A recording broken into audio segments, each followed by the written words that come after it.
the kind of style of arena. It's got a modern take with like as in, you got quite a lot of modern spells from modern WoW, but with the sort of like pacing of the older style games, and it's quite enjoyable.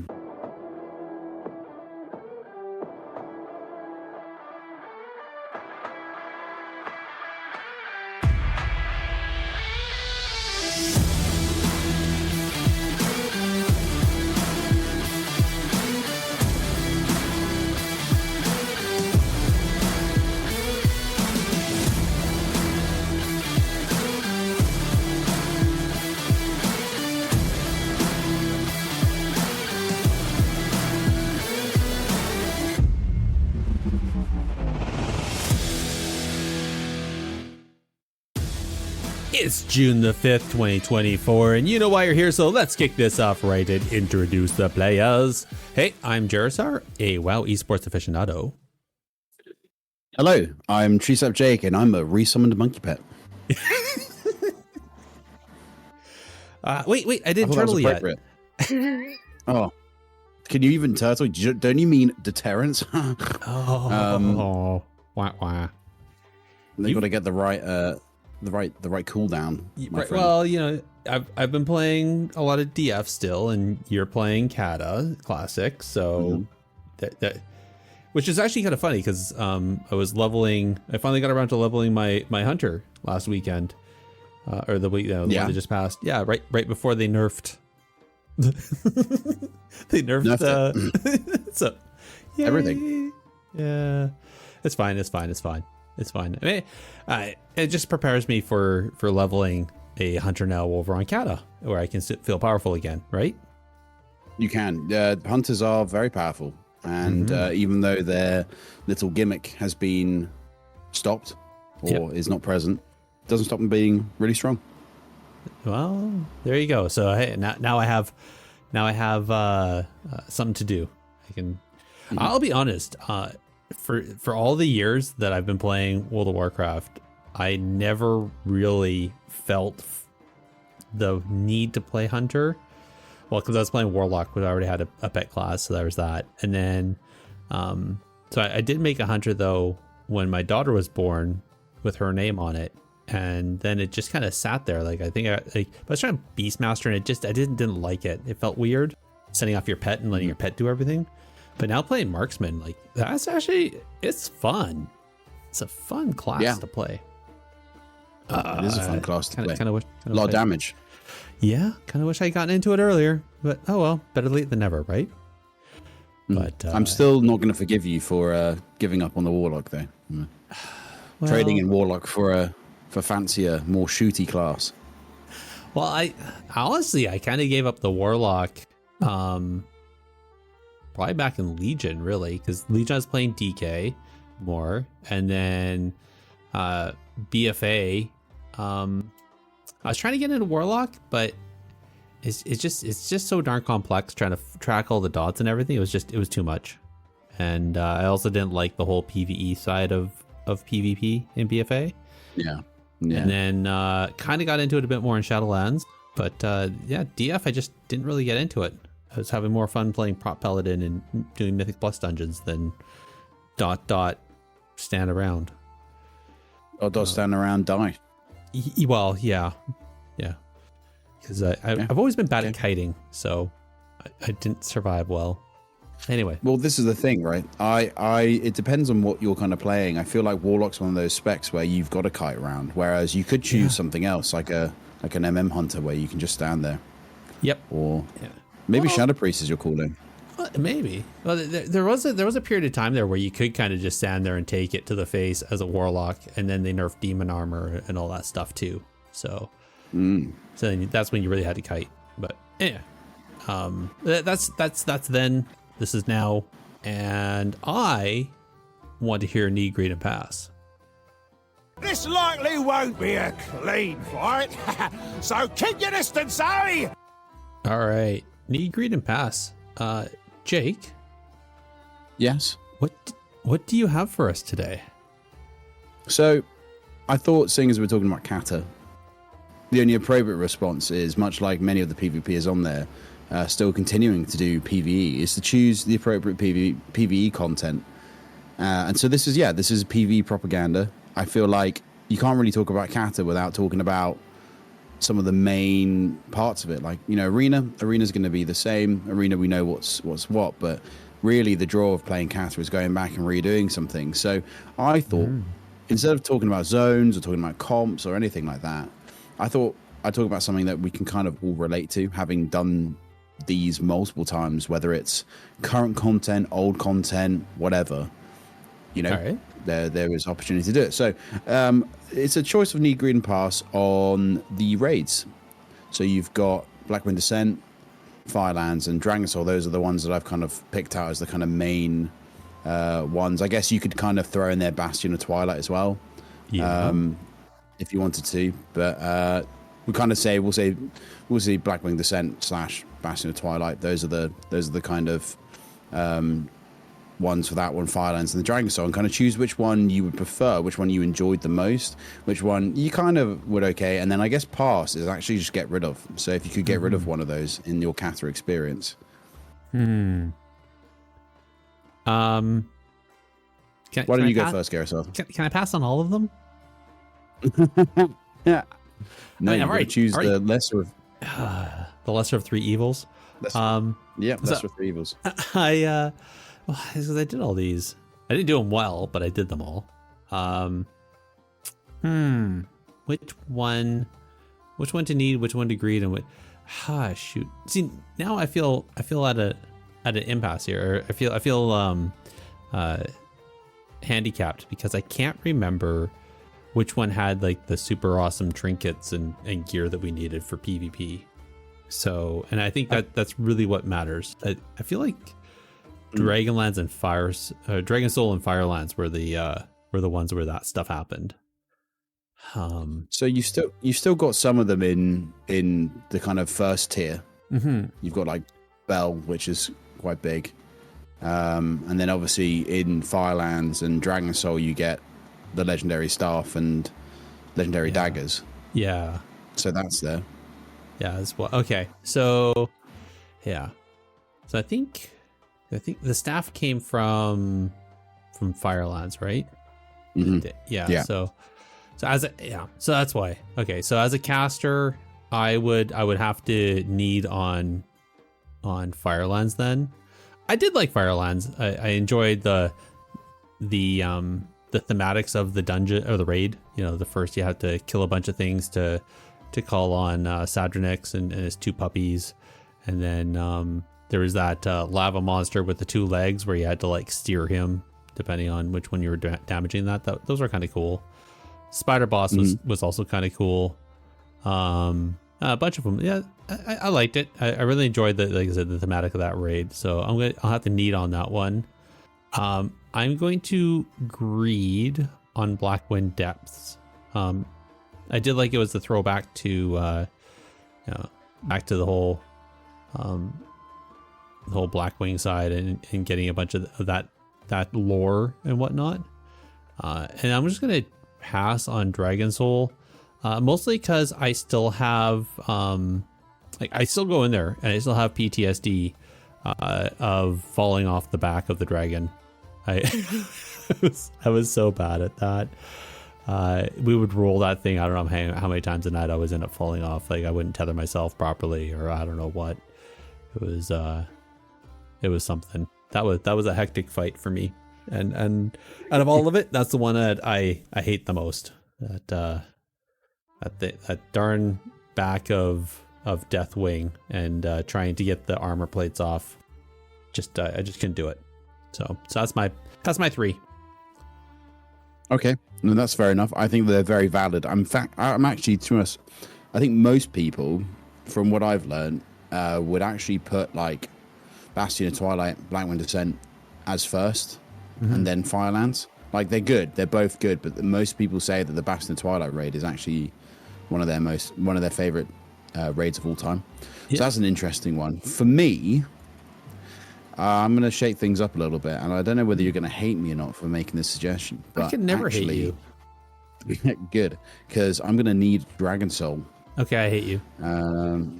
Yeah, because because of one thing only, that time period where the end times came out and we had that whole thing happen. I remember that vividly. Still to this day. I still remember being 17, 18, having experiencing that firsthand. Like Wrath, TBC, Vanilla, I have bits that I know, but I wouldn't say I can still kind of remember. I can remember some bits of it, but Cata, like, I was end level. I was doing end game content at that point, and you know, despite being in school for most of the time, I was still able to take part in that. So for me, Dragon Soul actually is quite nostalgic. I'd always kind of remember that one. I remember having to go to the two different places on the other side of the pillar, you know, going into the pocket zone. Like I did legendary quest on my rogue at one point as well. Not current content, later on, but I quite enjoyed all that. There's a lot to Dragon Soul that I did enjoy, but yeah, so I'm going to need that purely based off nostalgia factor. I'm then going to greed Firelands, and the reason why I didn't put Firelands above Dragon Soul is because I tried to do the legendary staff quest later on, and I never could, and it used to annoy me. So I was like, nah, not about that. Although it's very easy to farm the Firelands for mounts and stuff like that. I've gotten all the mounts now from there, so I was really happy with that. So that was cool. Okay, now I actually yeah, which is nice. So I've got that. I think I got the Ragnaros one pretty much in one go. Very strange. But yeah, first kill on Ragnaros got me that. So take it. Breaking news, Jarosar is looking for a new co-host for Technically PvP. If you find my body somewhere, you know who to blame. So yeah, so that was the Firelands one for sure. Awesome. And I'm gonna pass on Bastion of Twilight and Blackwing Descent, mostly because I don't remember them much. I haven't done them. My opinion might change, you know, in the next sort of month or so. But those are kind of my feelings on that. I'm not necessarily too fussed by it. Yeah. I honestly, I remember. Oh geez, it was probably over a year ago now. I was pissing around one day and I decided I was going to do a bunch of like old raid stuff. And it happened to be Cata, the one, so I ended up going to do Bastion of Twilight, and I hadn't been in there, I think, since the raid ended. Like I just didn't have a reason to, so it was definitely a blast from the past. Try and I actually died to one of the mechanics. I think I couldn't remember what to do. I like overgeared this thing and I still died. But, easily done though. Easily done though sometimes. Oh, some of them you just underestimate it. Yeah. Well, some of the stuff out there will still one shot you.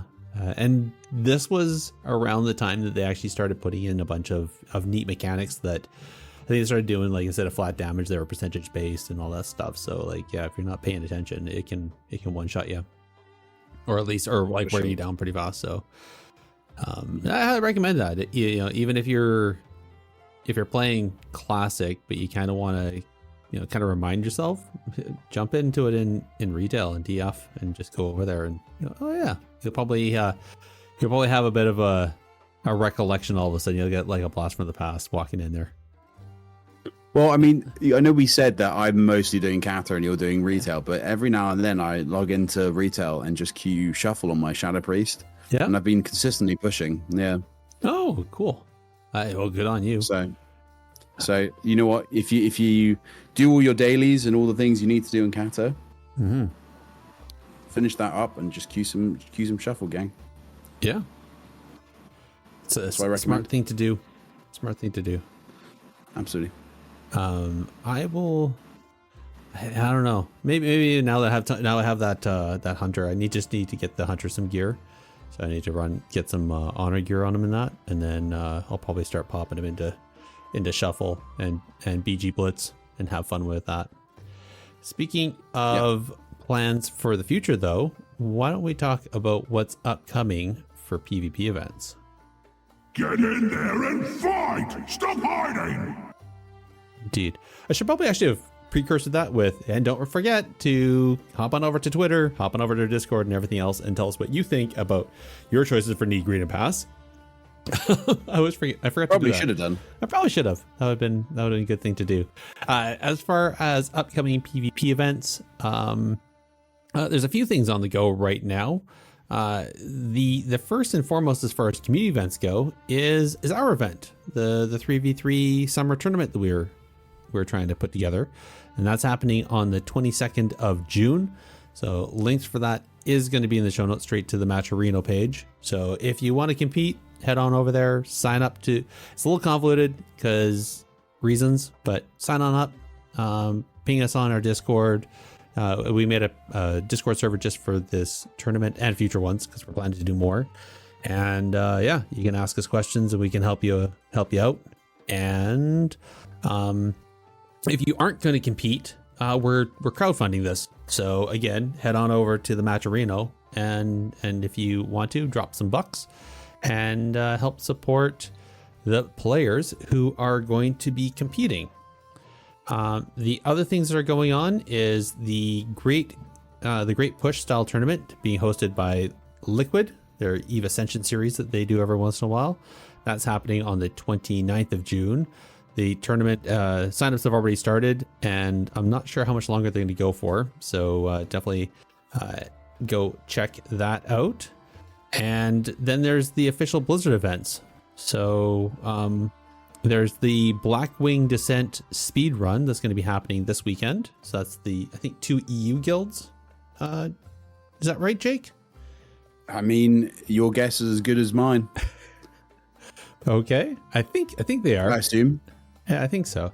But so there's that going on, and then what else is there? Oh, there's the Cata Arena Tournament. So I know there's some Twitter action on this just earlier today, just reminding people to sign up. So signups actually close this Friday on the 7th, and the event is happening on the 14th of June.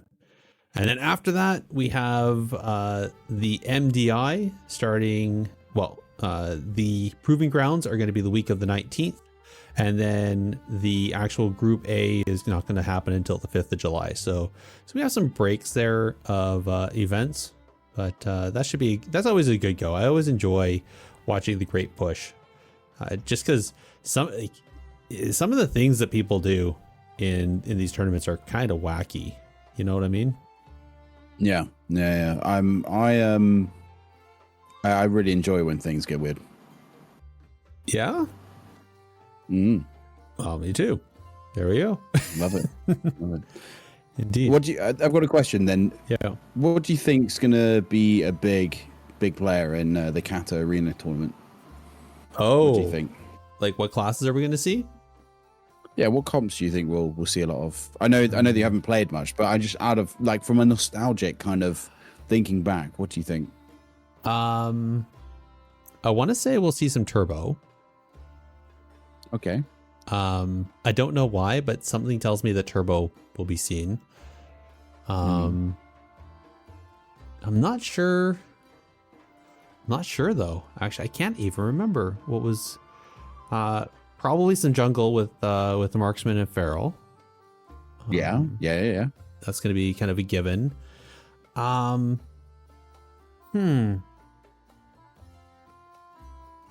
if you to make a sort of, just a random educated guess. Well, I'm enjoying your point about turbo, and I'll come back to that. Okay. But, I don't know. Yeah, let's say turbo. I'm just kind of winging the things here. I want to say what's it? Warrior and DK. I kind of want to say that. TSG. Yeah. And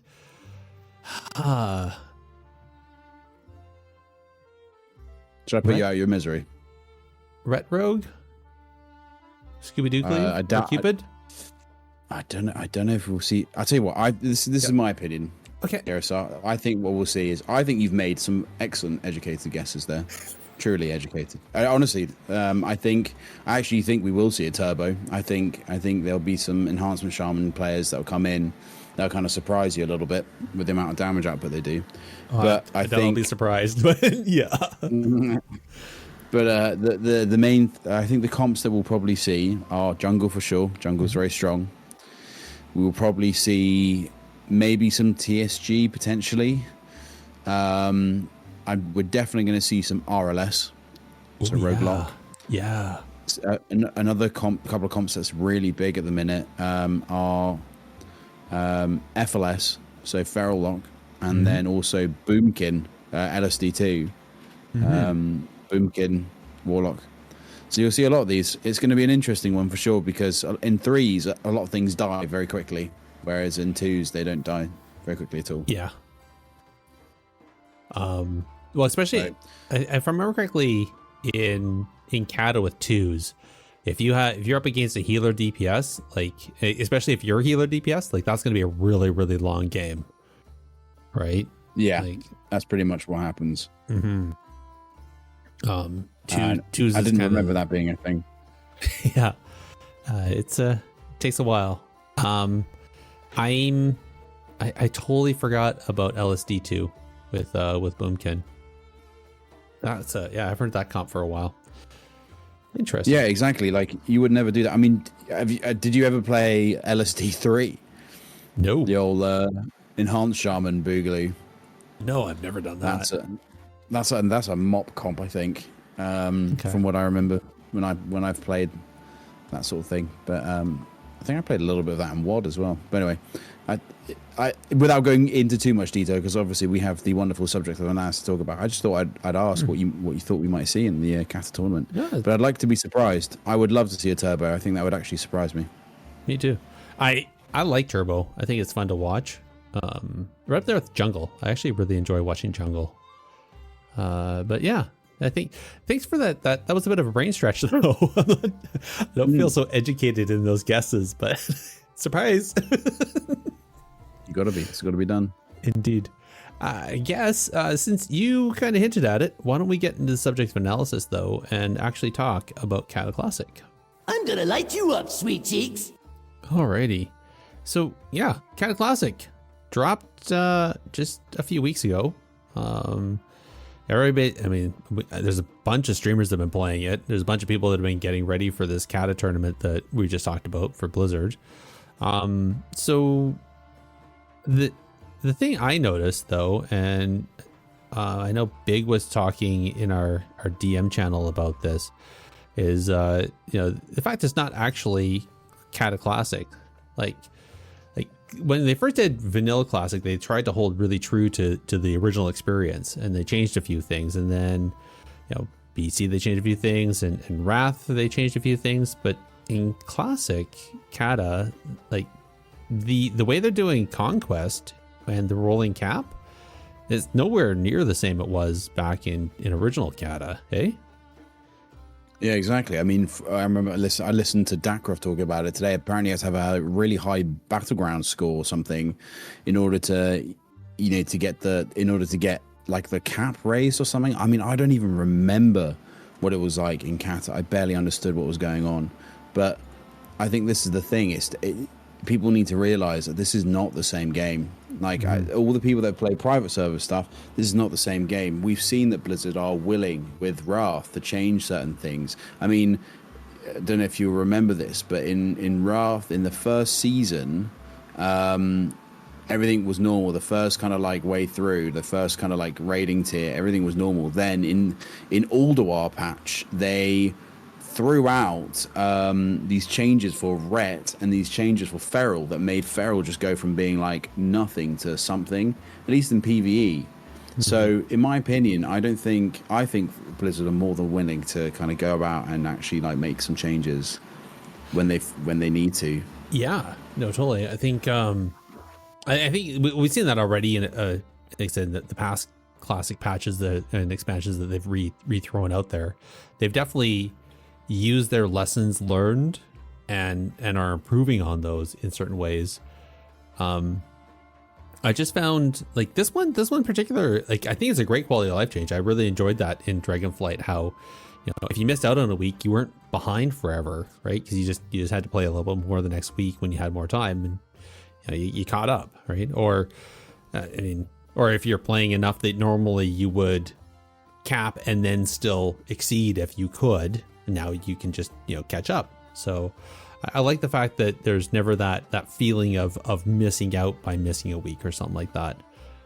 which is great for the PvPers. PvEers are still screwed because if they miss out on capping their Valor, they didn't fix that. So PvEers have to play every week or they're screwed. Yeah. For once, it's the other way around. For Right. once. For once. It is the other way around.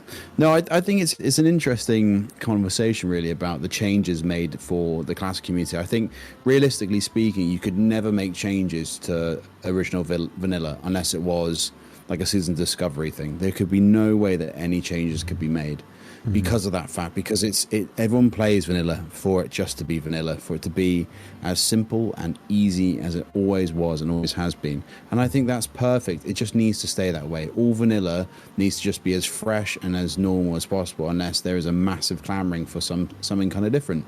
And I think it does need to stay that way. However, I do think that TBC, Wrath, Cata, Mop needs these extra bits and pieces to help you kind of get through the content and get things sort of done. Maybe less so Cata and maybe less so Mop. But I feel like some of the extra stuff to kind of bring some sort of extra bits and pieces to make the PvE process a little bit more streamlined, that kind of thing really helps out. So I think personally that's what they should do. And I know that in the next patch they'll probably bring out alpha dungeons as well to kind of help people catch up with gear and get gear from like Blackwing Descent if they needed to, kind of, or Bastion Twilight, all that kind of stuff. So that'll be there to help people catch up like they did in Wrath. So yeah, and I think I thought that was a great addition. So there's a lot of good things to go from there. But yeah, I think they should never be afraid about editing the later expansions, because realistically people are playing it for two reasons. Number one, they're nostalgic of the raids and want to do the raids again as current content. Or number two, they're playing it to play PvP, and the PvPers don't care. They really don't care, apart from the fact that they want to play the game and they don't want it to be busted. They want there to be some sort of like balance, as it were. So realistically, it doesn't really change anything for PvEers to have like an extra dungeon that helps catch up gear, because it means they're getting into the raids quicker. Yeah. And for PvPers, getting to raids quicker is also good if you need PvE gear. So no, I think it's some really good quality of life changes, and I think the Conquest one in particular is very, very good.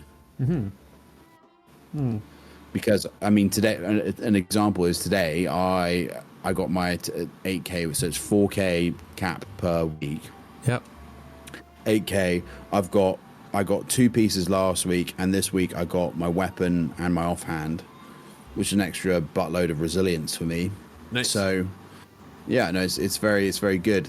So I think there's more opportunities for them to do kind of things that's positive. So I really enjoyed this one in particular. The Conquest cap being so big means that you can just continue to get gear and swap things out and get fully geared, and then just all that matters really is you just playing the arena and your skill set.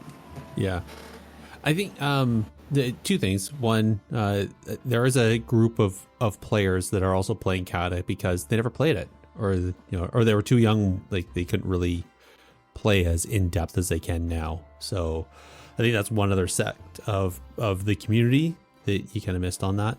And I know that they're jumping in wholeheartedly into Cata for that experience.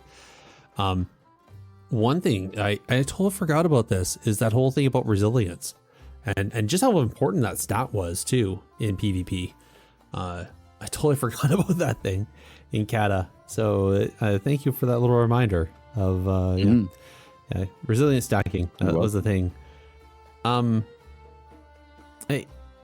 Cataclysm, I'm trying to remember, was it in Cata that we also we didn't have the ability to modify the stats on the equipment yet, right? No, we do. Reforging is a thing. Okay. And actually, this is the thing, right? This is an interesting point about it, is reforging, because reforging is a thing. A lot of people are using it, kind of going, this is quite a useful thing to do, to kind of like edit your stats and be able to kind of give yourself more of one thing if you need it. Like, do you need more haste on this gear? Do you need more mastery? That kind of thing. You're able to adjust it. And I think it would be ideal for people in retail to be able to do that. Like, when you've got your PvP gear, you can adjust some of the stats if it's the wrong stats for you. Like, you don't need mastery, fine, just swap it with haste. Makes sense. Well, yeah, the only thing that sucks though is in the raid, after you kill a boss, the whole raid stops for 20 minutes as everybody runs off to to sim what the best stats are and then run to the Reforger and drop, 500 gold and then regem so that they can min max and then go back to the raid.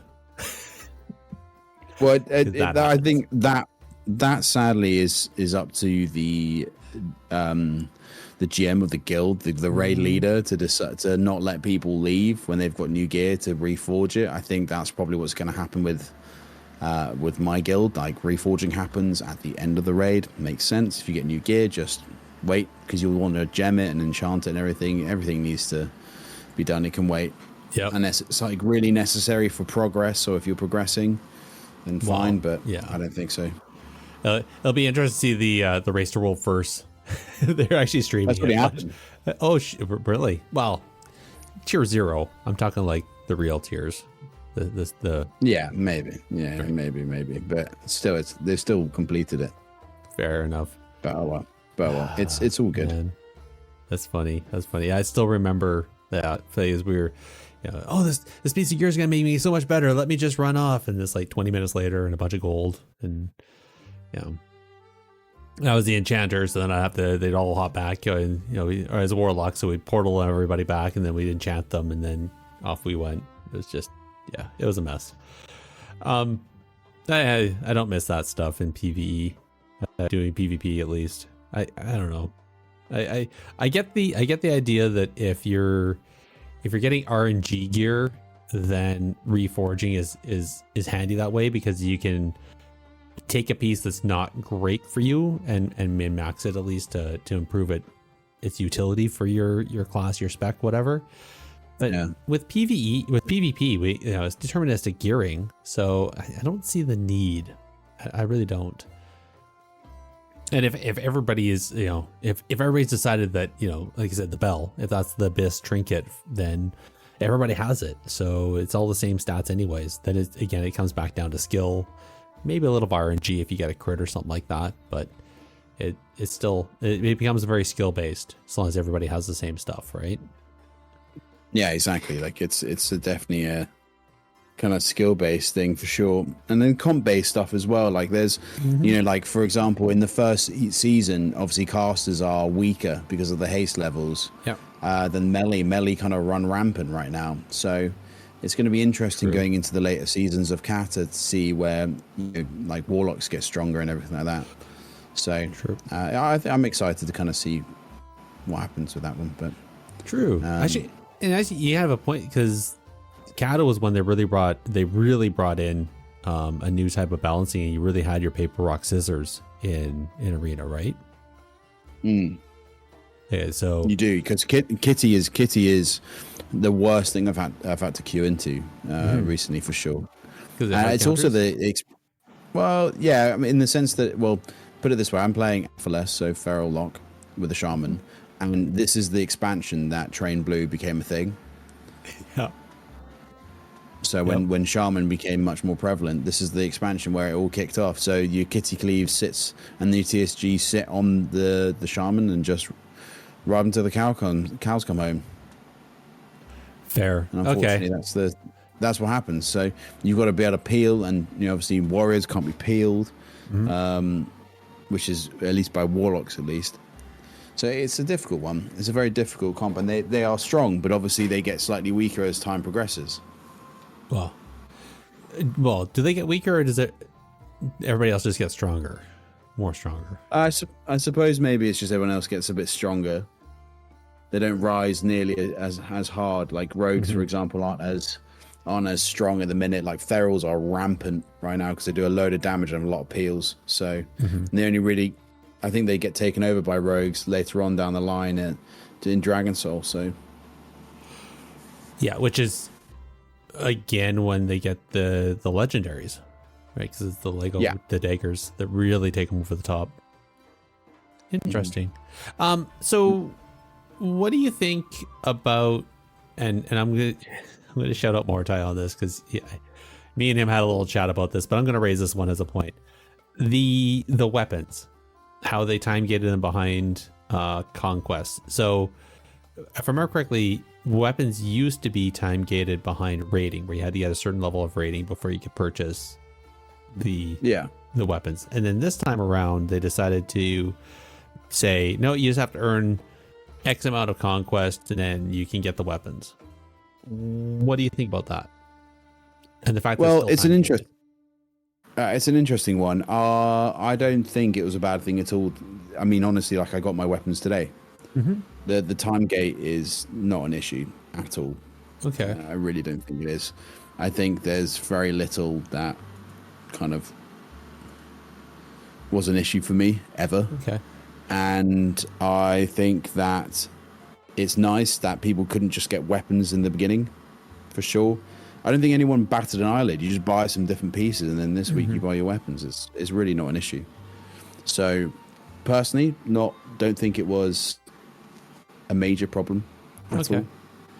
And I think realistically, like I appreciate what Multi does. I really do. I really appreciate it. I just don't think this was the battle. This was the hill to die on. I think there are worse things maybe in retail to kind of worry about. I think maybe there's worse things in Cata to kind of worry about, because the thing is with those sort of the gatekeeping on the weapon is that it means that everyone's on the same playing field. You know, it's like if they were to open up Conquest, I'd be really upset about that, because suddenly loads of people get like full gear, and this is the problem I had when they did this in Shadowlands. They opened up the Conquest thing. One day I couldn't play. I come back, everyone's fully geared. Yeah, you know. And for some people, that meant the 2200, the elite stuff, which is a much higher item level and gives you the item level advantage over people. You know, that sort of stuff. Like it's sort of you've then got a major issue. Yeah. So I don't think any conversation was about, you know, let's remove caps and let people just grind out all their conquest in one day. I don't think that was ever. It was more just. On top of having deterministic gearing, which is gated by the cap, and then to have a weapon that is further gated, where if you don't PvE and all you do is PvP, then you're gonna have a really crappy weapon until finally you can get enough conquest farmed, and if you're not able to queue consistently and get a bunch of conquest, then you're kind of screwed. I think really this was more accentuated though by the fact that there was that bug, and there's people that were able to get conquest beyond cap of week 1 in like the first couple hours until they shut that down, and so people were able to just keep buying conquest gear beyond their cap, and now that allowed actually, if I understand it correctly, some people to get the weapon in week 1 because they essentially earned enough conquest. And I honestly that little problem is going to be or overtaken by events, I think, in the next little while, just because everybody's going to catch up. But it does create a bit of a power discrepancy, and I don't know, it's I get what you're saying. I would normally, I don't know, I would normally agree if it wasn't for the fact that you can literally get all your weapons in week 2. It's not an issue. Okay. It wasn't like in Wrath. It was worse than that, because in Wrath you couldn't get like the weapons unless you had a certain rating. You can get a lot of the gear unless you had a certain rating. This is the first time they've really unlocked it. Yeah. In you know, it's the same in TBC. Like, talk about real gatekeeping. That's the real gatekeeping back then. Yeah. So I remember. So that's why I'd say personally that's the kind of stuff. All right. So anybody just queue up, bash your head against people in arena, farm enough conquest, get her done, and then you'll be solid. That's all you have to do. Well, I mean, you know, to help those that are looking to get conquest, to spam arena, it's literally 250 conquest per win, and if you lose, you get 75. So you'll get the cap that you want very easily if you just queue for like 3 hours one night. I promise you'll get it. Like I was shocked at how quickly I got 4K on the first week. That doesn't sound fun though. Can you imagine slamming yourself into arena? Just, you know, it's honestly, I swear to you, like you're having a good time. It's I understand it from my point of view, but my Resto Shaman healer had a 308 weapon and we were doing fine. Okay. Honestly, it's if you're worried about the weapons, get every single one of the PvP pieces and have like a 308 weapon, and then just play from there. Obviously, I understand if you've got to look for, if you haven't got like regular teammates, it's a bit more difficult, and you've got to find some people, so it can be rough. But you know, a lot of people go into Cata knowing people. So, and I honestly don't think, you know, with the way that the catch up works, you're going to have a bad time really getting it, because it's not like, it's like any WoW expansion. It's even like now, like you know, you can step into the arena with full honor gear, and yeah, you can save up for your weapon, but does your weapon make much of a difference? Not really. It's just more item level. And it's the same. Yeah, the same in Cata, like a few extra bits and pieces. So, personally, I feel like you just queue it up, find someone, queue it up. Yeah. So I think that's that bigger problem, is just trying to find teammates and play the way you want to play, and hopefully people are playing the same way you want to play. Because, well, if you are looking for teammates and you are playing Cata Classic, may I recommend looking for your your server Discord. There is a PvP section in there. There are also dedicated PvP Discords. I know that Firemore has one.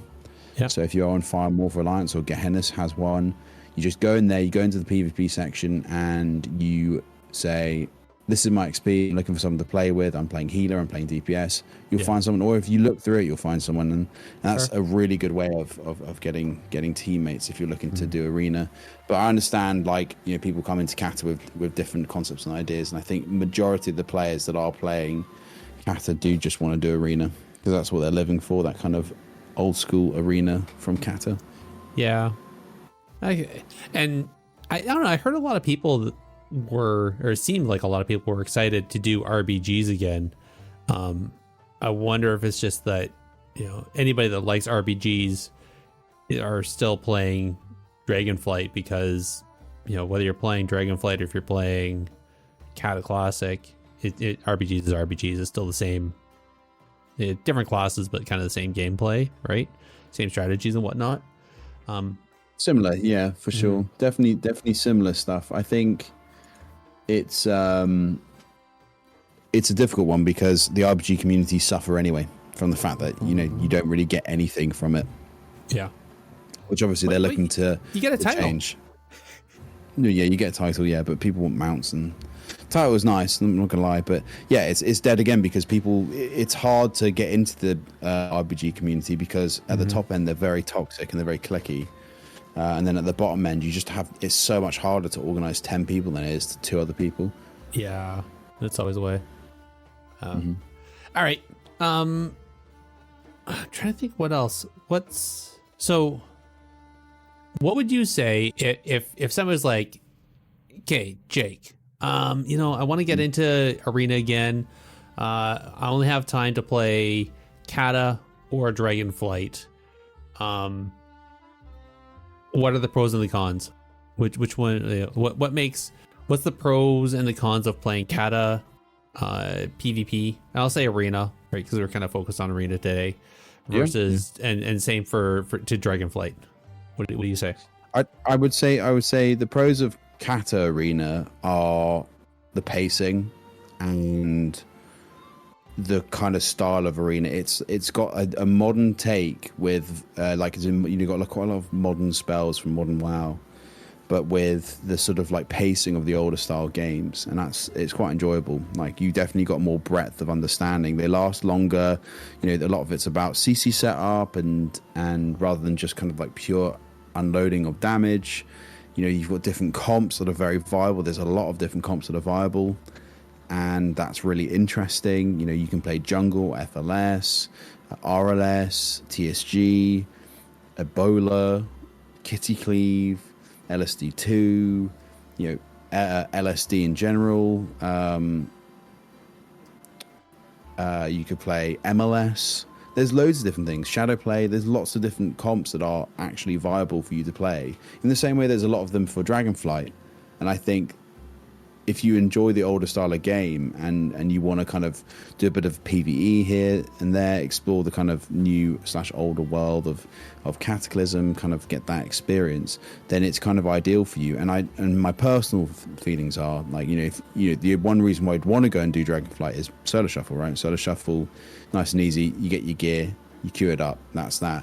But more often than not, you're sitting like 10-minute queues. I'm not going to lie, I could probably find teammates in about 2 minutes if I went into the Discord, or if I went searching for it. You can find it if you need to. I can't attest to how good they'll be. I really can't. They could be terrible, and that's that. But if you just want to, if you're not got a lot of time, if you've got 2 hours in the evening and you just want to play something here and there, I would definitely suggest retail, because of the fact that you can just press Q in the solo shuffle, and you know what, you might do like 2 or maybe 3. That's fine. But if that's what you'll enjoy, then that's what you enjoy, and that's all you got time for. Me personally, when I come home, last thing I really want to do is just sit in the solo shuffle queue. I want to be doing stuff. I want to be active. I want to be going out and everything, and that's the kind of main thing with it. But it's all dependent on how things go for you and what you kind of want to get into. But I enjoy both. I enjoy both a lot. Okay.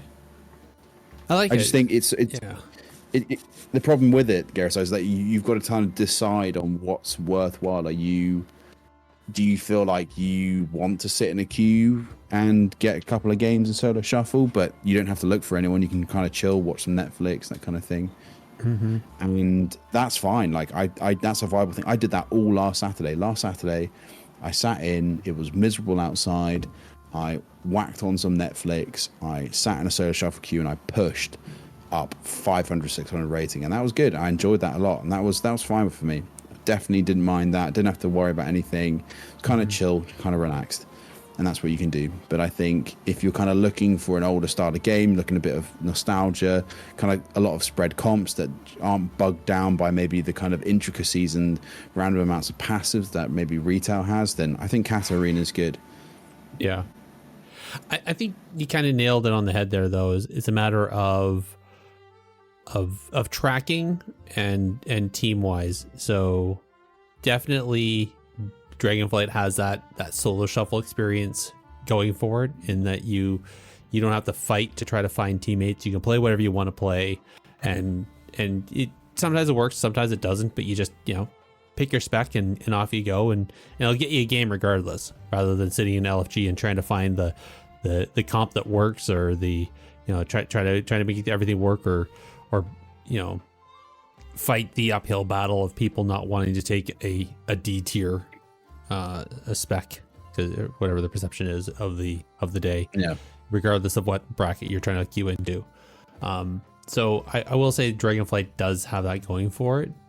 I will agree, though, the amount of passive buffs and all the tracking that you need to do, and the speed of the pacing, the pacing of the games in Dragonflight is probably one of the cons. I mean, an example of this is you need precog in retail. Yeah, you do. Like, it is without question, you need precog. Mm-hmm. It's like you might as well just bake it into casters nowadays. Like, it might as well just be a thing that you bake into a trinket for War Within, because with you can give melee as much mobility as possible, but being able to fake cast and be rewarded for it is definitely something that's needed. In Cata, I'm telling you, this is maybe one thing that would kind of put you off playing Cata, but for example today, you fake a kick, that's fine. You then have to fake all the others and grounding and all those kind of bits and pieces. If I get kicked by a mage or a warlock one time, that is 7 to 8 seconds of a silence that I just can't cast a single thing, apart from maybe like one of the other schools. But still, like, you get blanket silence for about 4 seconds, and then you've got that whole lockout. So if you mess up a fear and everything like that, you get stuffed. And sometimes it can get chained, like can get kicked by one into another kick by another. Nothing DR. It's just all It's all terrible. So that you can get really punished by that sort of thing. Whereas on retail, you don't have that. Like the APM is massive. Like melee are just like going to town on you, and you've got to position well. You've got to get out of there, and you've got to make sure that you're kind of able to do damage as well as survive. But like without precog, it's just impossible to play ranged.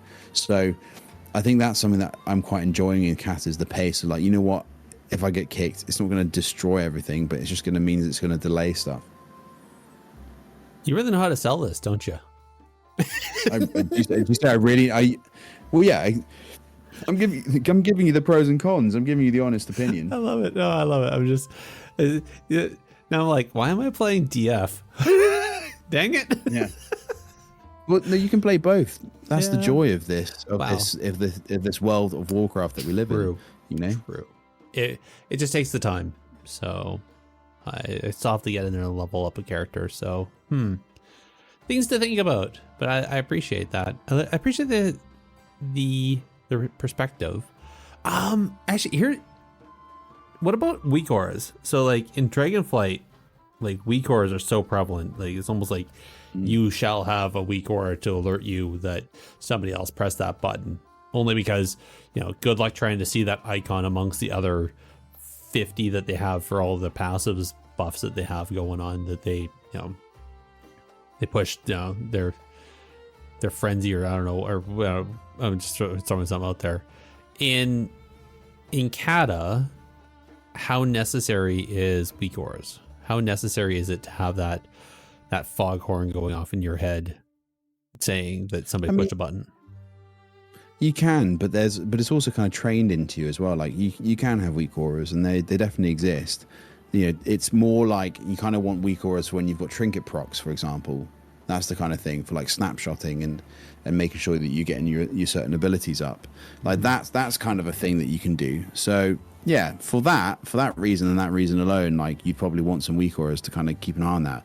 Otherwise, not really much. Like I suppose you can kind of track certain bits and pieces, but realistically speaking, there isn't much need for them. I think in the older style of the games, you don't really need weak auras as much because there's not as much going on. Like the visuals, you can kind of see when things are happening. You can see when Icy Veins is up. You can see when the Welly is out. You can see when Warlock's got Demon Soul, when Warriors pressed Wreck, that kind of stuff. So like things are very obvious, and that's quite a good thing. So the weak aura is mostly for your own tracking of things. It means that internally you're able to see, like instead of having to look up and check what buffs you've got, you can kind of keep track of it in a more chilled way. So yeah, I totally forgot about snapshotting. That was still a thing in Cata with a lot of the classes.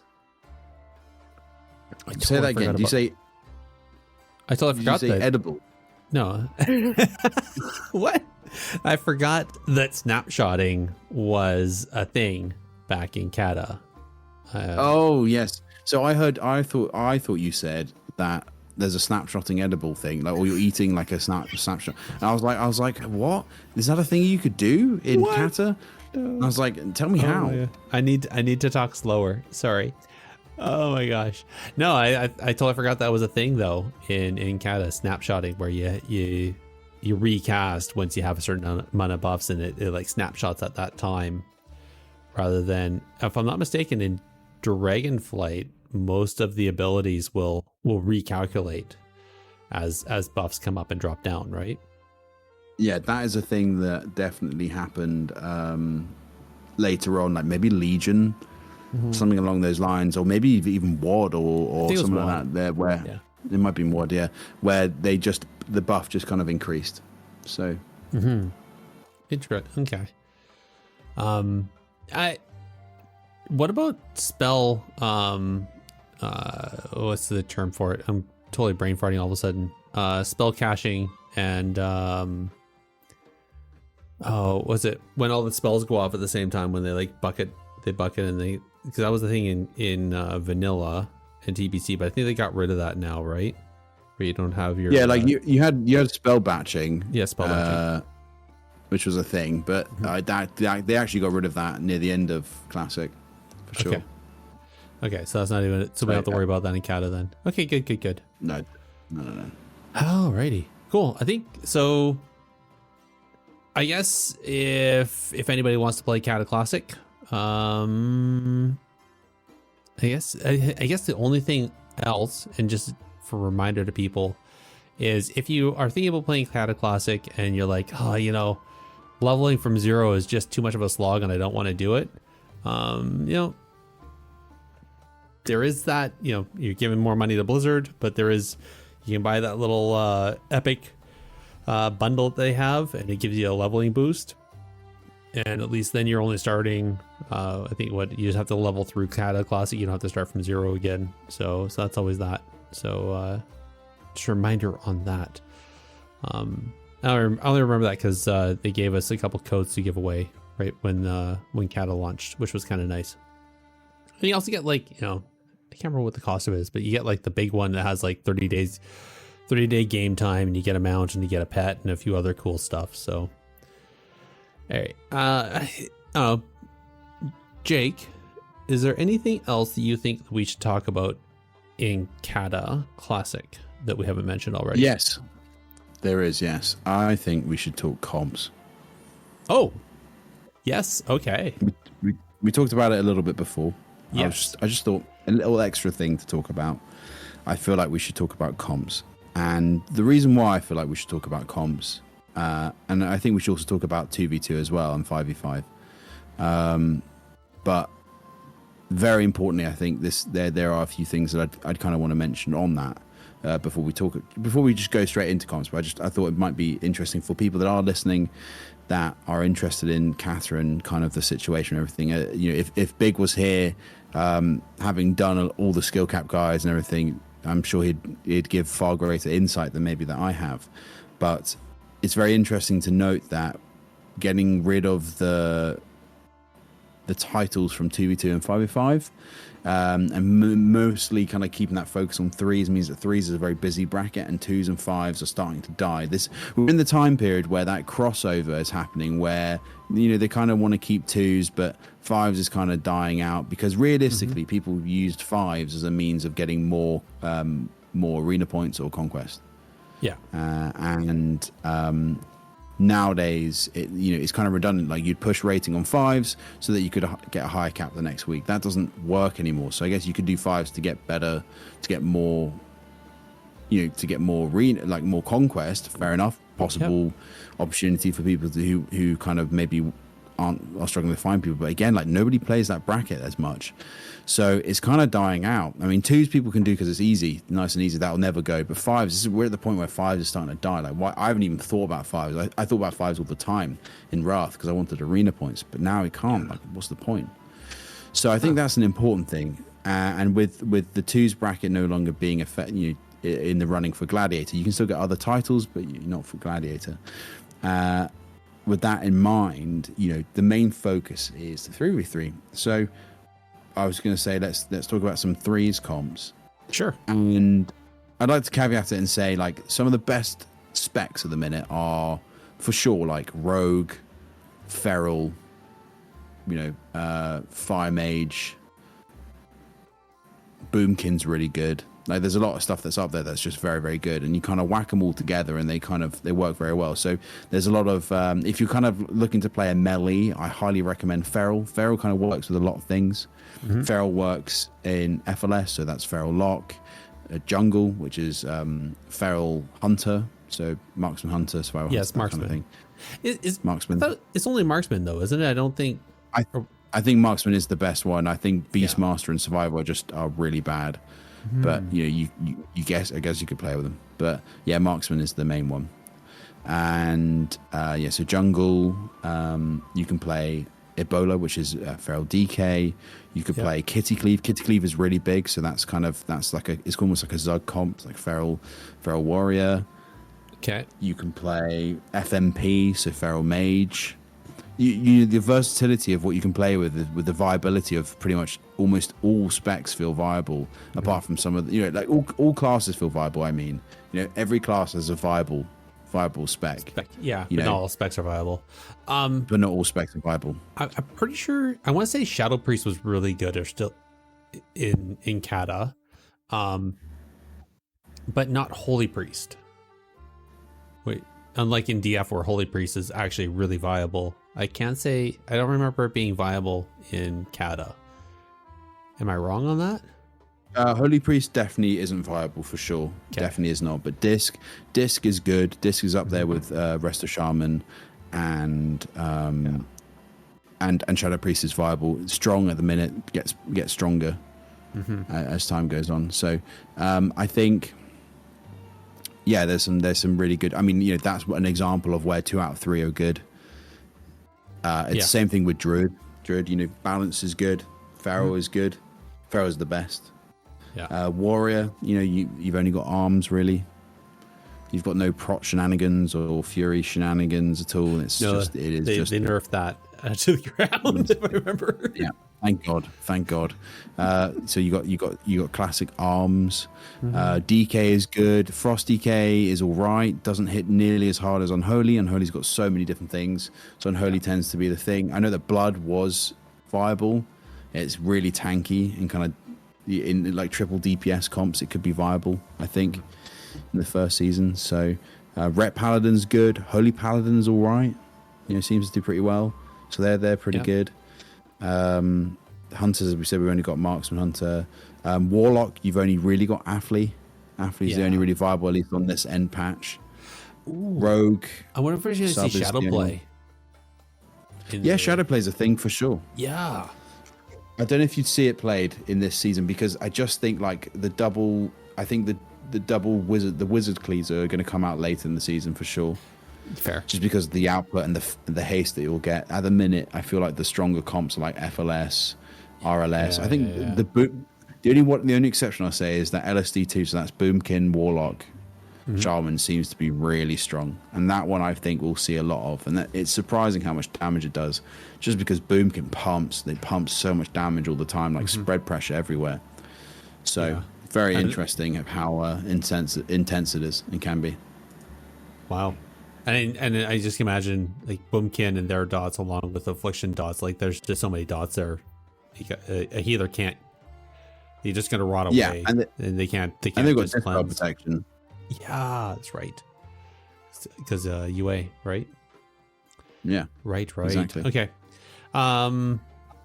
Sorry, I totally interrupted you. So Warlock, it's only Affliction, not Demo. I thought Demo was pretty strong. No. Demo got strong on one of the other patches, but we're not on that patch. So if we were to go, viably through each patch as it was, then yeah, you know what? Maybe I think you would see Demo, but unfortunately that's not the case. So It is just Affley. Shaman, the only really viable one is Resto Shaman. Enhanced is good. I don't think it's as strong, and Ellie's not as strong as well. I think actually Ellie's at the bottom of the 3 of them, so Ellie's not so great in Cata, just because it loses its Astral Shift, which was the kind of stun defense that when you were stunned you took like 30% less damage. Yeah. So that was really good. Enhanced Shaman's got Shamanistic Rage, which is a minute cooldown, so it has something, and Resto Shaman is roided beyond belief, best healer ever. So there's 2 out of 3 that's kind of viable, but you can still play Ellie. It's just not. You just kind of got to find a comp where you're maybe not going to get run down. So, hold on. Yeah, I thought. Sorry, in Cata, did they? And this is just me being dumb. Did they break it where heroism / bloodlust doesn't work for the whole team? It doesn't work in Arena as far as I'm aware. I haven't seen it. So, okay. Yeah, I think it's just it's not working, or it doesn't work in the Arena at this stage. Okay.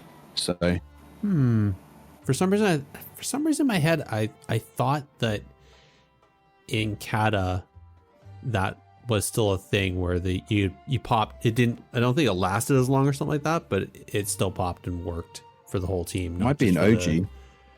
From the OG Cata, maybe. Yeah. Might be a thing.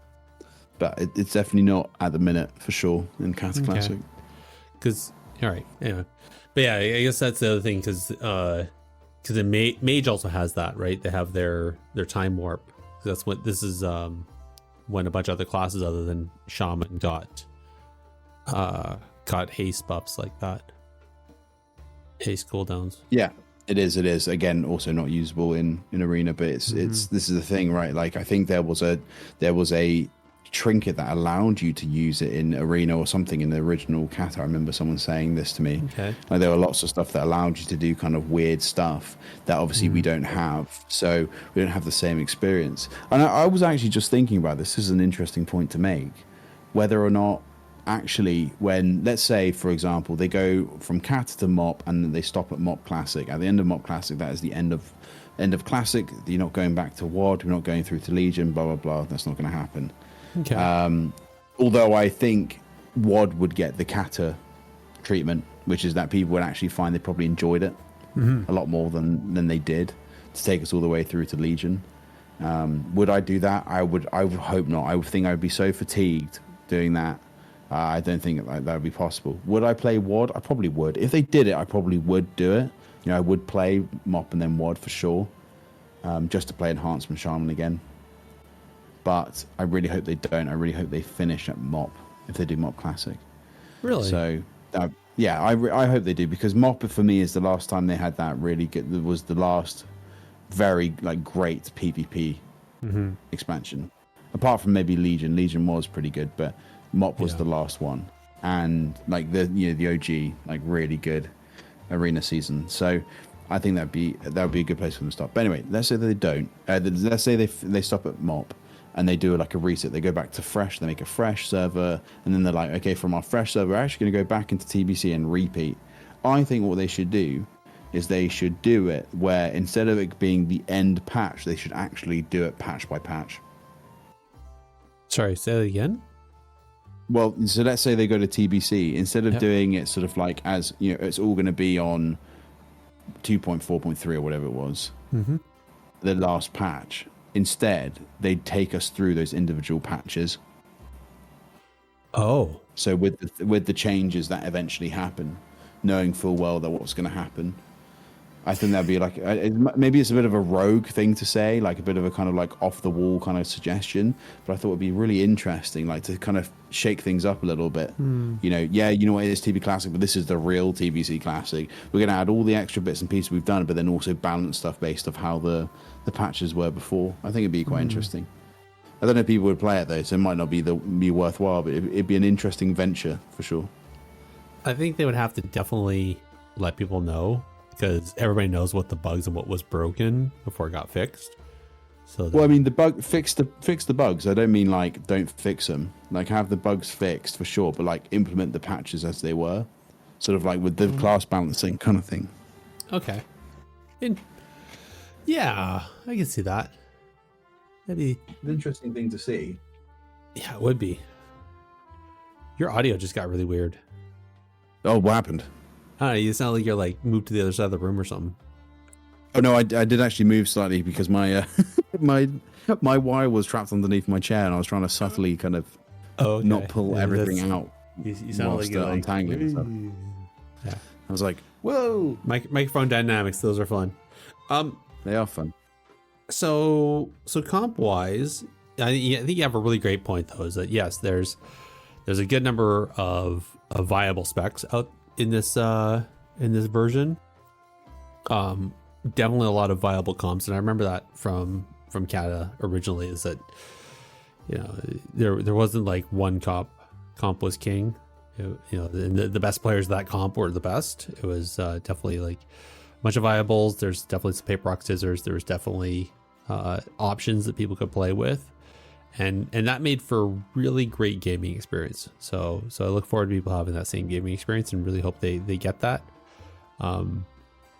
I remember I popped in on Markers. Markers was playing, and he was trying to get in some games on his druid, but he was having a really hard time because apparently some tier list was put out that had Resto Druid as low tier, and so he's having a hard time with that, which I was sad for him.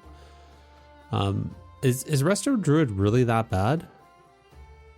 They're not great. It's the one expansion where actually the rest of druids aren't the best. I think that's the thing. I don't know. I just think they don't have the same output that a lot of the other specs have. What if it's just is this just a stat thing right now, and then they'll get weighted heavier to then do better? I think they might do slightly better later on, but like it's not a lot. Like I think this is one of those expansions where they just aren't as good. You know, the HOTS aren't as strong as other people's. So that's unfortunate. I know how much he loves playing as Resto. So he does. Oh well. I think one other thing I totally forgot to put this in the show notes, but I remember now as we're talking. Bear it and hold. So. They recently announced that was going to have 2 lockouts. They're going to have 10-man and 25-man, or 10-person, 25-person lockouts. It does. Which is different than before. I know a lot of people were really surprised by this. How much of a difference would that make for people to gear? I mean, it's a very good thing because it means that you've got 2 opportunities to kind of get more gear. There's more chances for PvP gear to drop. More chances for you to get raid gear. Nice and easy. I think it's awesome. I think it's a positive sign for things to come. But Barrett and Hole having that one. I never understood personally why they split the 10 and the 25. Why they connected them in that way. Like I understand it was to make things easier for guilds, but I feel like it's burning out raiders. Yeah, I know. I understand. Like trying to find that amount of people.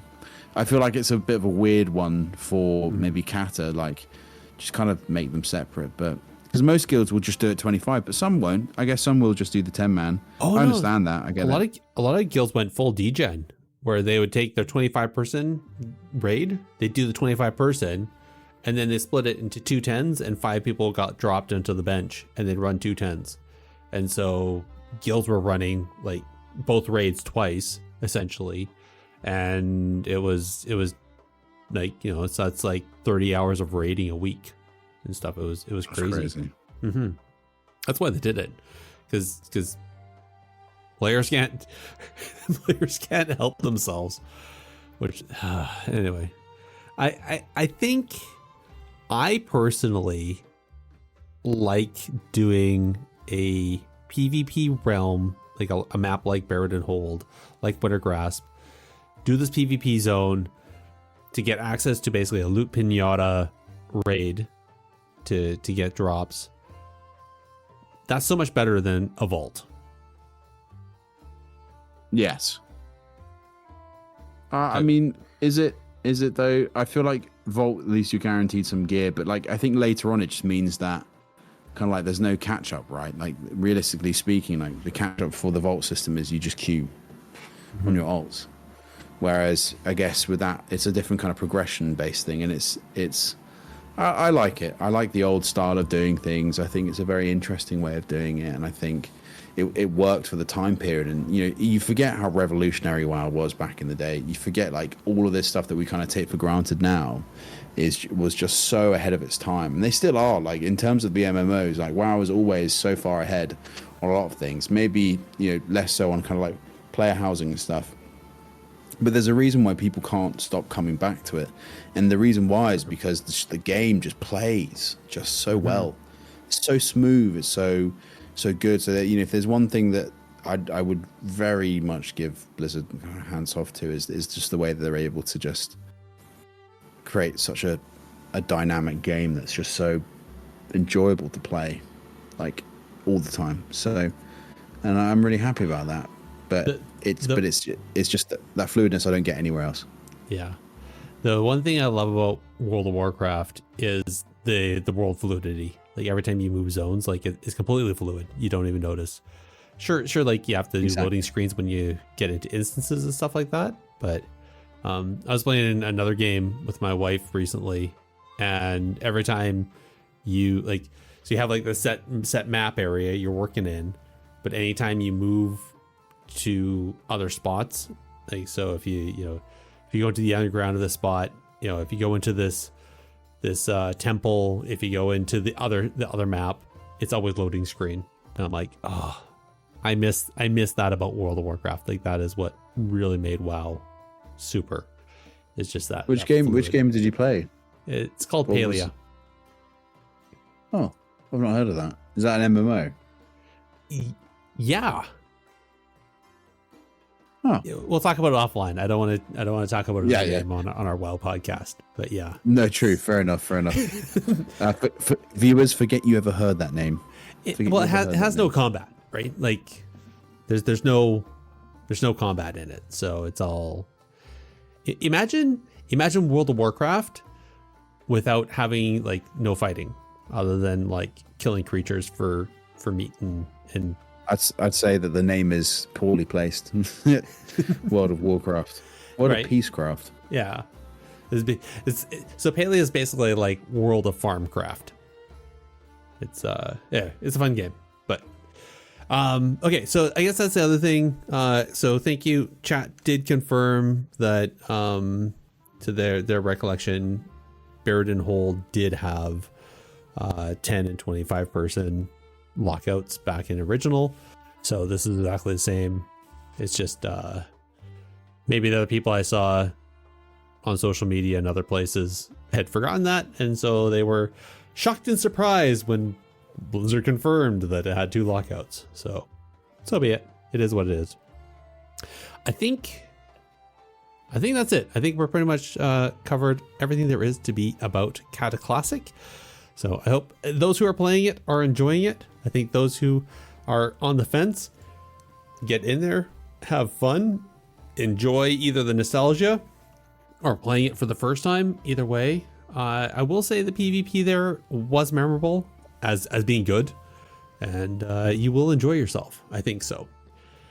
I think the one thing is the one thing we change. So I'm going to ask you, Jake, if you could talk to the devs directly and they offer you what's one thing you would change about Cataclysm, what would you do? Oh, I think it would be access to raid level trinkets with PvP. To be able to grind conquest and utilize them for the raid trinkets so that we don't have to do PvE. Okay. That's what I'd do. All right. You know what I would do? What would you do? I would add conquest and valor exchange boxes or badges. That's also great. That's a great suggestion. So if somebody happens to do PvE for, if they're doing everything, then they can, take some of their valor and switch it over to conquest if they want, and vice versa. And it will go above cap. So that sounds amazing. Yeah. Of course, a bunch of PvEers are going to complain because now all of a sudden they're going to have to suddenly PvP in order to get enough valor, in order to do their PvE stuff. I don't care. I think that would be great. But Blizzard, pay me money. I have ideas. All right. I think that covers it. Let's get into the WoW PvP news and roll this show out. All right. Who ordered up an extra large can of whoop ass? I love that sound bumper. So PvP news, as far as past events, we had Raider.io did their Pro-Am charity event. We had announced about this earlier in the month. So that happened back on the 25th of May. Huge congrats to the Big City Slickers. Great team. They took first place by 1 point over the second. Oh, so wow. Yeah. 1 point. Just one. And yeah, it was not close. No, it was totally close. It was like by milliseconds based on, I think like the second place had like a plus 16 key and they only had a plus 14 key, but they did the 14 faster. And then like some of the other keys, it was like 15 over 14. So it just mathematically, it worked out to like enough that it was 1 point over. So it was crazy. I think the real winner though is the 6 charities that were being supported by the Pro-Am charity, and that event alone raised over $36,000 for the 6 charities. So huge kudos to them, and I think that's really the biggest winners out of this event. and always happy to cheer on the teams, and happy that worked out. So hot fixes, there wasn't really a hot fix, but there was some class tuning that just happened in retail. That just happened yesterday, really. Forgot yesterday was Tuesday there for a second. So well, technically it's today. Technically yesterday, actually, if you were EU. It was Wednesday, my dudes. Yeah, true. Oh, EU? What? EU? Ew. Are we talking about ew? All right. Ew? So I think the biggest ones here, so we had a few buffs to Survival Hunter with their 4-piece, a little bit of a buff to Holy Paladin, both PvE and PvP, and Hamson Shaman got a pretty much a 10% buff across most of their main abilities. Chain Lightning, both the shocks, Nova, so good for them. And Warlocks got a slight buff in reduced mana cost in their Fear and their Gateway. So I think those are all some really good changes. The other ones that a lot of people were talking about in PvP, Demon Hunter, Havoc Demon Hunter, their damage, they were nerfed 4% straight across the board on all their damage. And Demonic Wards now reduces magic damage only by 5% instead of 10%. So I think those two are some solid buffs, or nerfs to Demon Hunter. And I think many people were kind of thumbing their nose, if you will, at the 4%. It still seems like the devs are being very careful and methodical in their nerfs to Demon Hunter. I feel like I feel that's fine, but they're also there's so much time between PvP tuning that it almost feels like it's going to be it's going to take too long to get where they actually need to be. You know what I mean? Yeah, I mean, everyone remembers early Dragonflight when they were just tuning all the time, and it was great. It was really good. They kind of managed to sort of get things under control, but realistically speaking, they've just kind of stopped. Really, I noticed it stopped since the Ret rework. They did put a lot into the Ret rework, and they just kind of collapsed because, let's face it, that wasn't a great time for WoW PvP, which is sad because actually, realistically, the beginning of Season 1 was amazing. So, yeah. I think two things. I think the devs were already by that time working on the straw, the skeleton diagram of the War Within, so developing that. So I think that's why. What irks me the most is that whole the Paladin rework that made Rets uber powerful because of all the stuff they threw into them was well warned, but the devs just for some reason didn't see what the suggestions were or what everybody was warning about, and just like blindly threw out what they threw out, and it then took a while to get back to, for whatever reason. So yeah, but you're right. I think Big, though, if he was here, would probably counter you in saying how horrible those weekly changes were, because like literally I think he scrapped a ton of content onto the cutting room floor, if you will, of his apartment, because he would like make a video or make a tier list, and then a change would happen and it would just scrap everything he just did for the past week trying to get content out for Skill Capped. So I think he's enjoying the slower pace at least a little bit in that. No, I remember our discussions about that for sure. Oh yeah. No, it was good. They were good discussions, but yeah. So let's hear what else. So Balanced Druids, they had a pretty interesting rework. In Frenzy Regeneration got nerfed by 3%, which doesn't sound like a lot, but instead of healing 8% per second, it was 5% per second now. And that's because they recognized that there was a little bit of a powerful change there with some of the work they did for Feral Druids. So Balanced Druids kind of pulled back, reined in a little bit. Restoration Druids got a damage buff, which is kind of weird.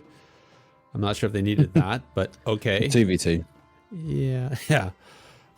Paladins, a bunch of their in PvP got their damage and their healing buffed as well. And then Priest, I think this one's pretty big. So the mental agility ability, so was to reduce the mana cost on Mass Dispel, Purify, and Purify Disease, was 50%. It's now 25%. So that's going to cost them way more mana. So that should help with some of the mana disparity issues we're seeing in PvP. Well, I don't know. I haven't heard anything yet. Maybe they're just not casting Mass Dispel as much because now it costs more. And Holy, their Holy Fire direct damage was nerfed by 20%, so they're not quite the same damage bot that they were before with that. And Chastise is now only reduced by 1 second per talent point by Vice instead of 2 seconds. Voice of Harmony, not Vice, Voice of Harmony. So that just means Chastise stun is a little bit reduced, which is good. Not the stun, the cooldown. Sorry, I'm having a hard time reading this. All of a sudden, I feel like I'm stumbling over words. I remember the first time I learned to read. It was Thanks, Jake. Once again, No, technically PvP. Jarosar is looking for another co-host. we are looking for another co-host. There appears to be one missing. Ooh. Burn.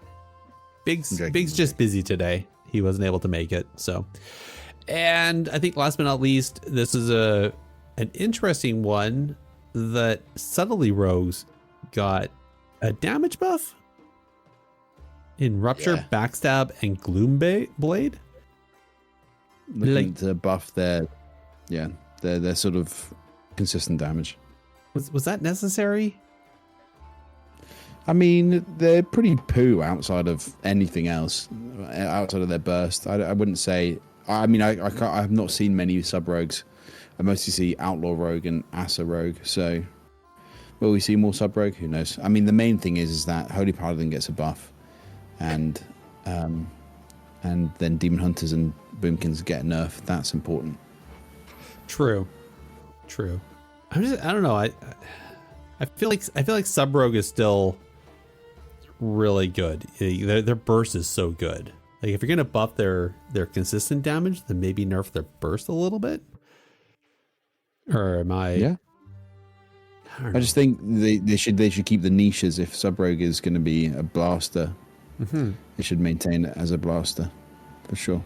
Yeah. Okay, and then so that's really it for hotfixes that we're aware of. I think the next thing up is so if anybody doesn't know, the War Within beta went live today. So anybody that pre-purchased is able to get in. It's automatic invite to everybody. So cool. And with that, so there's some new patch notes that came out. I think this is beta. So again, a whole bunch of these notes, they're cool. They have some really neat things going into the game and where they're going with some of the class designs. I'm not too plussed about it because obviously it's still beta. They're still able to make a bunch of changes. I think, and we're talking about this offline just earlier, Jake. Mm-hmm. Warlocks. So I know Lika is very vocal about this on Twitter, but for demo locks, like, why are they being so like literally like quadrupling down on this Shadow Bolt caster of demo lock for the War Within? Like, why? Why do you think that is?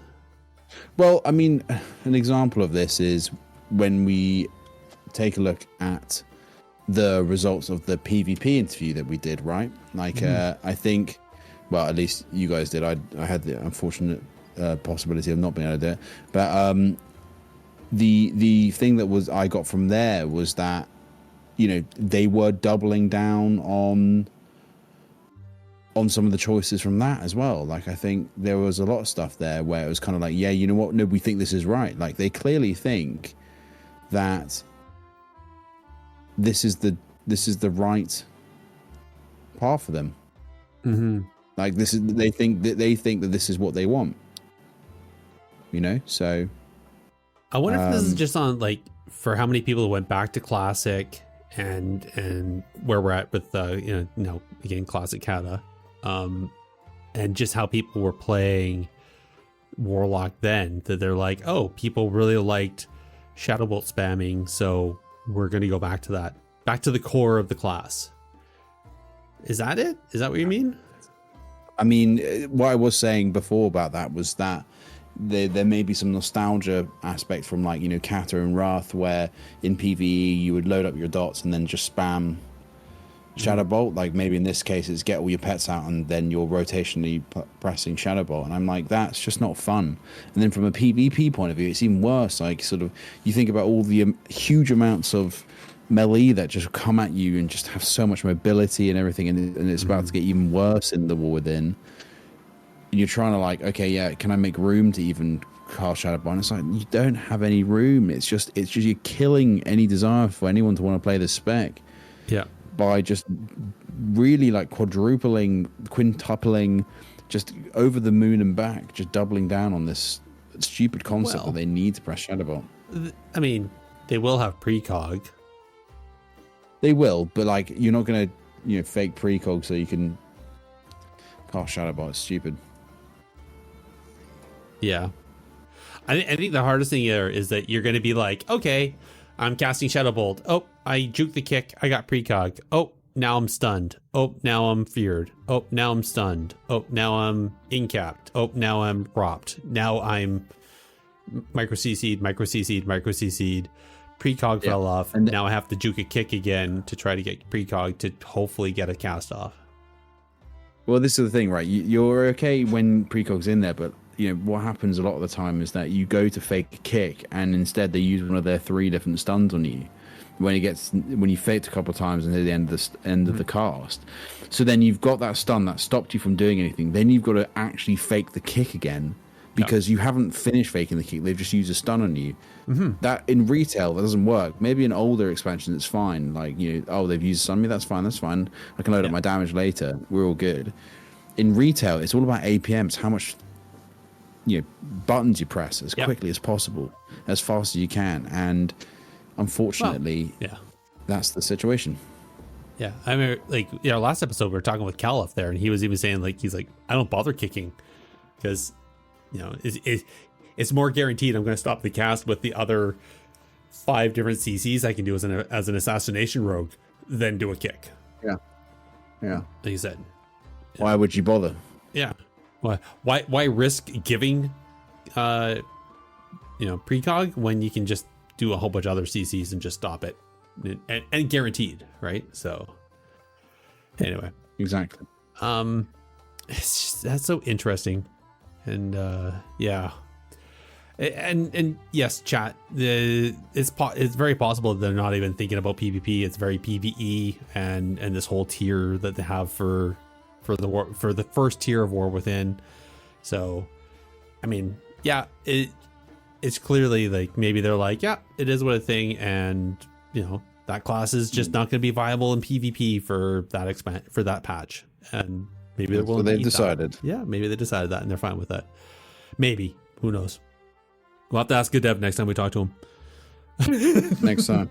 I'm going to be there. He better.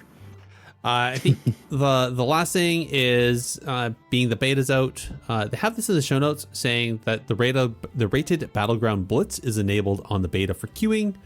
And with that, it talks about what rated Battleground is. And the map pool will be the same as the Brawl version with the addition of the new Battleground Deep All Ravine, which we still need to get into. I am getting hot off the presses though, is that apparently it is not enabled, that rated PvP is not enabled on the beta. So maybe it was meant to be and they oopsied. So hopefully they realize that when they, when the devs listen to this, right? Because they listen to us. No. Fingers crossed. Well, we'll see. Hopefully between us and all the other people out there that are noticing that rated PvP is not actually enabled on the beta, that they will enable it to allow for that. So, we'll see. We'll see. Hopefully. So that's it for the news. I think that's it for the show. Holy moly. That was a great show. It's gone by fast. Been fast, actually. It's gone by really fast. That was the fastest 2 hours I can think of. And that's probably because it's only been an hour and 30 minutes. So,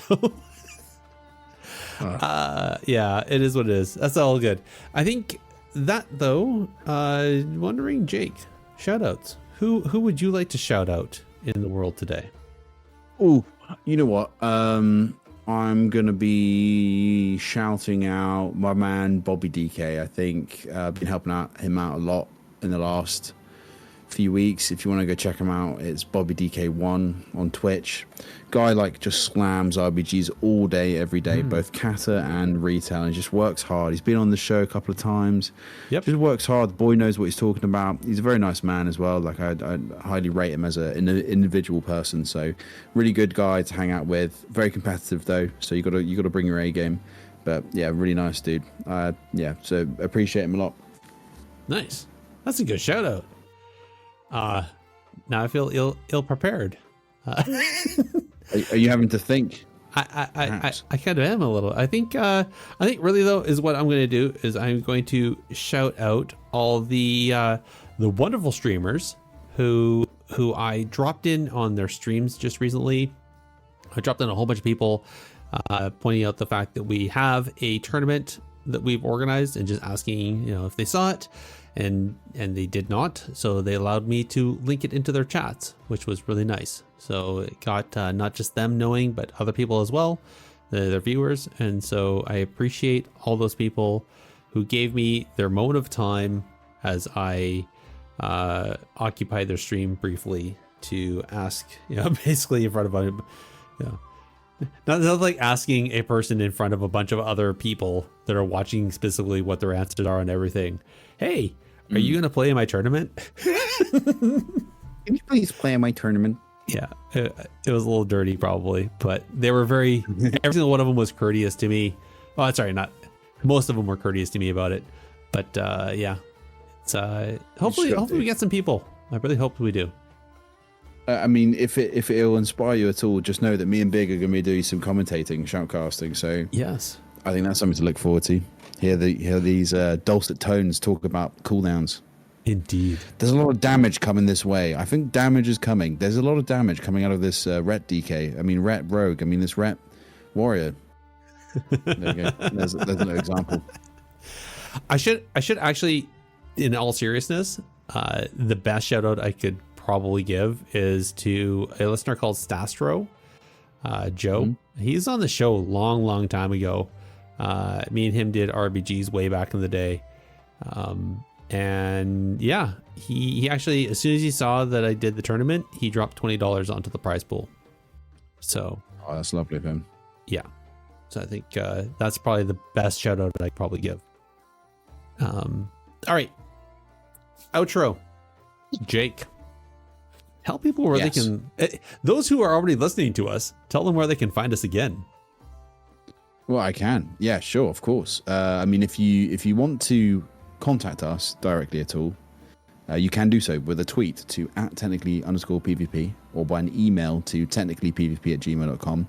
And you can also join our discussions on the Bonus Roll Productions Discord. So head on over there, join the Technically PvP side of things. And if you want to, you can also visit the Bonus Roll website to find the podcast directory. I know we've had some people ask before about where to find WoW specific podcasts, so that's where you can find a lot of them.